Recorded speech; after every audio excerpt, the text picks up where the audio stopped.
This is the child with hematologic and immunologic dysfunction, part 3. We're on beta thalassemia. So here's a schematic showing what happens. Because you're anemic, you stimulate the bone marrow to make more red cells, but that over time causes some skeletal changes because you're trying to make more bone marrow to make enough cells, but then they don't last and they break down, which gives you the anemia and all that extra waste product you've got to deal with, and the anemia causes problems to all of your systems. So any large flat bone gets larger to try and hold more bone marrow to make more of those red cells because they don't last. So this is what we typically see. It's called bossing of the forehead. Big, flat, round, big area of forehead. And that's just to try and make more marrow to make more red blood cells. So moving on to aplastic anemia. This is where all the formed elements of the blood are depressed. So your red cells, your white cells, and your platelets. Now, hypoplastic anemia has a profound depression of red blood cells, but normal levels of white blood cells and platelets. So that's how it differs from that. And in aplastic anemia, it can be primary, which means it's a genetic, congenital, autosomal recessive trait, or it can be something that you acquire later. So that's called secondary. About 90% of the time, this is treatable. So it's diagnosed by the history and physical and the lab results, seeing all those depressed or all those numbers are down. We're going to do a bone marrow aspirate, and what you'll see is instead of the bone marrow being nice and red, it's going to look yellow. So we're going to treat this with immunosuppressive therapy. We're trying to kill off that abnormal bone marrow and then let, hopefully, normal regrow. And if that doesn't work, then you may have to go to a bone marrow transplant. So that's that one. Moving on to hemophilia. This is a clotting disorder, and it can be quite a few different factors. The most common one is factor 8. So this is boys who are missing factor 8, and this comes from the mother. It's an X-linked recessive trait. So mom is a carrier. She has one normal X and one abnormal X, but because it's recessive, she doesn't have it. She's just a carrier. She gives half of her kids the normal and half of her kids the abnormal. So 50% of her boys get the abnormal X. Because they get no other X from their father, they will have the disorder. Her daughters, because they get an X from the father who doesn't have it, 50% of them will be carriers, but none of them will have the disorder. There's quite a variation in how severe this is. It can go from fairly mild to quite severe. And here's a picture of our father without the disorder and our mother who's a carrier. And so she gives half of her boys get the abnormal X, and because that's their only X, they have the disorder. Half of her girls get that abnormal X, which make them a carrier. So what do we see? What are the manifestations? Well, bleeding. And it can range from very mild to very severe. The more severe it is, generally they need to go in and get the whatever factor they're missing, and that's usually factor 8, and that has to be given IV. So in mild, it may be only after they have an accident and the bruise is growing for 2 or 3 days. In severe, they're going to be on a regimen where they're in every few weeks getting that factor. We don't usually see symptoms under 6 months because kids are not mobile under 6 months. So they need to, be mobile so that they can bump into things and get injured. So where can we get bleeding? Well, into the joints, right? Anything that bends, you can break vessels and then you have bleeding. Damage can be done in those joints from bleeding, and the damage is permanent. So we want to try and avoid that. Epistaxis, that's nosebleeds. You get a nosebleed, it's not going to quit. Bleeding in the GI tract. This may be small amounts of blood, but it's not going to stop. So they're going to over time lose a lot of blood there. Any procedures they go to, whether that's dental or a minor surgery, the doctors need to know, and we need to make sure that they've had their factor and that we're also watching for bleeding. And then sub-Q and intermuscular hemorrhages, right? This is the bruise. They bump into something and the bruise is bigger the next day and bigger the next day. So that's when they've got to go in and probably get a dose of their factor. So how do we treat it? Well, we give them their missing factor, and that has to be given IV. The problem with the factor, a unit of blood comes from one donor. To get enough of the clotting factor, it comes from many donors, and if they're severe, they're getting this regularly, every few weeks. So over the course of their life, they're exposed to hundreds, if not thousands, of different donors. We try very hard to make sure our blood supply is safe, but as you know, some of those blood-borne diseases in the early stages don't show up on testing. So they're at higher risk for contracting HIV, hepatitis B, those blood-borne illnesses, because they're exposed to so many different donor blood through the course of their life.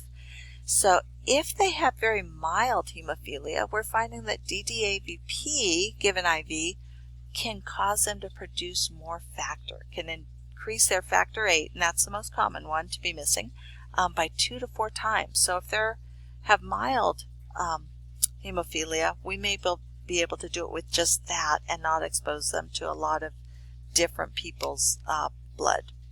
So, and then if they have bad bleeding, they probably are going to need a transfusion. We need to get them in quickly and get their factor, and if they've lost a lot of blood and blood volume, then we've got to treat them for that as well, either with fluids for volume or whole blood if they've lost enough. So what we're going to want to do with these kids is try and prevent bleeding episodes. So staying on top of their factor if they do need to get regular doses of it. We want to recognize and control bleeding as early as possible. We're going to teach families, if they get a bump and it starts bruising, to mark it and look at it the next day and the next day. And if it's continuing to grow, or if it's in a few hours has grown very large, then they need to go in and probably get some factor. Close supervision, right? These toddlers just fall a lot. So watching them, making sure the environment is safe. Most kids, it's okay to have a coffee table in the house. They bump their forehead on it a few times. These kids probably no coffee table. We want to avoid things that, as toddlers, they're going to trip and fall and bang into. Dental procedures, we've got to make sure those are timed. So it's right after they've had their factor. We know they're, less likely to bleed. As they get older, they need to only use an electric razor. We don't want little nicks on their face because they may not stop bleeding. And then if they do get some sort of superficial cut, pressure for 15 minutes plus ice. That's a lot longer than we're going to do for anyone else. And if they have significant bleeding, they need to go in and get a transfusion. And I didn't say, on those kids with hemophilia, they're still kids. We want them acting like kids and playing like kids and doing all the things kids do. So we just need to be careful about what we do let them do. So no contact sports, no football, but soccer's okay in the younger ages. It gets a little rougher as they get older. Swimming's a great one. Biking is good, but let's keep the training wheels on them until we know they're safe. So now moving on to ITP. ITP, we used to call this idiopathic thrombocytopenia purpura. Idiopathic meaning we don't know why. We've now changed it to immune thrombocytopenia because we think it's an autoimmune reaction. Thrombocytopenia means decreased platelets. So this is an acquired hemorrhagic disorder. So it happens. It's not something you're born with. and because you have those low platelets, you have bleeding issues. The platelets get destroyed probably in the spleen, and because you don't have them, you get a purpura rash, which is little petechiae, those little red dots in your skin. We've probably all had them now and then, but they get a lot of them. And we make sure this is not some type of cancer or something else by doing a bone marrow, and so we do a bone marrow biopsy, and the bone marrow is normal. So most of the time this is acute and self-limiting. It usually follows a viral illness, and that is kind of a common thing with autoimmune stuff. After an illness, you start kind of do some weird attacking of your own stuff, but then it passes. It can be chronic, which means it lasts at least 12 months. Here's the purpura rash. So these little ones we'd call petechiae, the bigger ones are technically purpura, but it's bleeding just under the skin. So it's diagnosed with this low platelet count, so less than 20.2. Remember on your lab slip, you're going to see 20.2, and then it'll say times 10 to the third. And we have to rule out that it's not something else, and once we've ruled that out, then we're going to primarily treat it supportively, monitor what their platelets are doing. If we need to, we can give anti-D antibody, and those immunoglobulin treatments are what we do when we think something is autoimmune.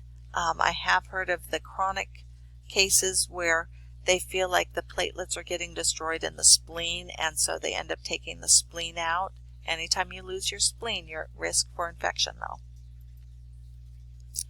DIC, Disseminated Intravascular Coagulation. You'll do this in a lot of depth in 4 semesters, so we're going to just do a kind of an intro to it here.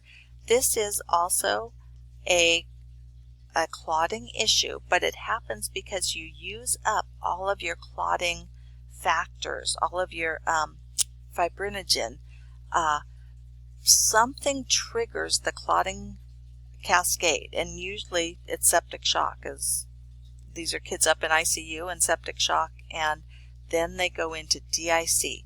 So the clotting cascade is triggered intravascularly, so it's not just where there's a cut that they clot, but inside the blood vessels.